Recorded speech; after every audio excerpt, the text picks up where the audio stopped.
नमस्कार, मैं हूं विजय श्री और आप देख रहे हैं यूपी न्यूज। अंतर्राष्ट्रीय अपराध न्यायालय यानी कि आईसीसी ने इजरायल के नेताओं के खिलाफ गिरफ्तारी वारंट जारी किया है। अंतर्राष्ट्रीय अपराध न्यायालय यानी कि आईसीसी ने इजरायल के प्रधानमंत्री बेंजामिन नेतन्याहू और उनके रक्षा मंत्री योआव गैलेंट के खिलाफ गिरफ्तारी वारंट जारी किया है। यह फैसला गाजा और लेबनान में हुए संघर्षों में किए गए युद्ध अपराधों के लिए लिया गया है, जहां इजरायल हमास और हिजबुल्लाह के साथ युद्ध में शामिल है। हेग स्थित विश्व न्यायालय ने इजरायल के नेताओं के खिलाफ यह वारंट जारी करते हुए कहा कि इन नेताओं ने युद्ध अपराधों को अंजाम दिया है। एक आधिकारिक बयान में कोर्ट ने कहा कि चैम्बर ने बेंजामिन नेतन्याहू और योआव गैलेंट को युद्ध अपराधों के लिए जिम्मेदार मानते हुए यह वारंट जारी किया है। अंतर्राष्ट्रीय अपराध न्यायालय ने इजरायल के प्रधानमंत्री बेंजामिन नेतन्याहू और उनके रक्षा मंत्री योआव गैलेंट पर मानवता के खिलाफ अपराध करने का आरोप लगाया है। इन आरोपों में हत्या, उत्पीड़न और अमानवीय कृत्य शामिल है। इसके साथ ही इजरायल पर यह आरोप भी लगा है कि उसने युद्ध के दौरान भूखमरी को एक हथियार के रूप में इस्तेमाल किया, जो युद्ध अपराध माना जाता है।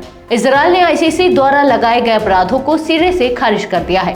इजरायल का कहना है कि आईसीसी का यह फैसला उसकी क्षेत्राधिकार सीमा के भीतर नहीं आता। इजरायल के प्रमुख विपक्षी नेता यायर लिपिड ने भी आईसीसी के इस फैसले की आलोचना की और इसे आतंकवाद के लिए पुरस्कार देने जैसा बताया। उनका कहना था कि आईसीसी का यह फैसला इस्लामी आतंकवादियों को मदद देने के समान है।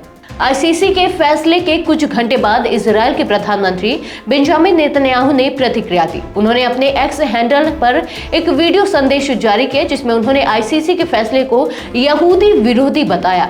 नेतन्याहू ने इसे एक आधुनिक ड्रेफस मुकदमा करार दिया है। ड्रेफस मुकदमा 1894 से 1906 के बीच फ्रांस में हुआ था, जब एक यहूदी सैन्य अधिकारी अल्फ्रेड ड्रेफस को गलत तरीके से जर्मन सैन्य रहस्यों को बेचने के आरोप में दोषी ठहराया गया था। बाद में उन्हें निर्दोष पाया गया और बहाल कर दिया गया।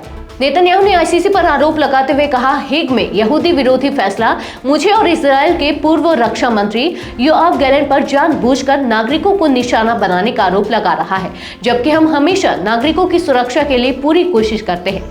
उन्होंने यह भी कहा कि इजरायल ने गाजा में 7 लाख टन खाद्य सामग्री भेजी है, जबकि आईसीसी इजरायल पर यह आरोप लगा रहा है कि उसने जानबूझकर गाजा के नागरिकों को भूखा रखा। आईसीसी का मुख्यालय नीदरलैंड के हेग में स्थित है और यह 1998 में स्थापित हुआ था। इस अदालत की स्थापना रोम संधि के तहत की गई थी, जो अंतर्राष्ट्रीय समुदाय के लिए सबसे गंभीर अपराधों जैसे नरसंहार, युद्ध अपराध, मानवता के खिलाफ अपराध और आक्रामकता के मामलों में न्याय दिलाने के लिए बनाई गई थी। आईसीसी उन व्यक्तियों पर मुकदमा चलाता है जो इन अपराधों के दोषी होते हैं। अंतर्राष्ट्रीय अपराध न्यायालय के पास इन गंभीर अपराधों के आरोपित व्यक्तियों के खिलाफ जांच करने और मुकदमा चलाने का अधिकार है। वर्तमान में 124 देश रोम संधि के पक्षकार हैं, जिनमें ब्रिटेन, जापान, अफगानिस्तान और जर्मनी शामिल है, जबकि भारत, चीन और अमेरिका इसके सदस्य नहीं है। आईसीसी के पास गिरफ्तारी की शक्तियां नहीं है। यह अदालत केवल उन देशों में अपने अधिकार का उपयोग कर सकती है जिन्होंने आईसीसी की स्थापना के समझौते पर हस्ताक्षर किए हैं। इसका मतलब यह है कि आईसीसी केवल उन देशों में गिरफ्तारी वारंट का पालन करवा सकती है जो इसकी सदस्यता में शामिल है। यदि कोई देश आईसीसी के आदेशों को मानने से इनकार करता है तो कोर्ट उस व्यक्ति को गिरफ्तार नहीं कर सकती है। तो यह थी हमारी आज की खास रिपोर्ट। आपको कैसे लगे अपने विचार हमसे साझा करें। इस वीडियो को लाइक और शेयर करें, साथ ही चैनल को सब्सक्राइब करें। यूपी न्यूज आपके लिए लाता रहेगा देश विदेश से जुड़ी ऐसी ही तमाम खबरें। तब तक के लिए धन्यवाद।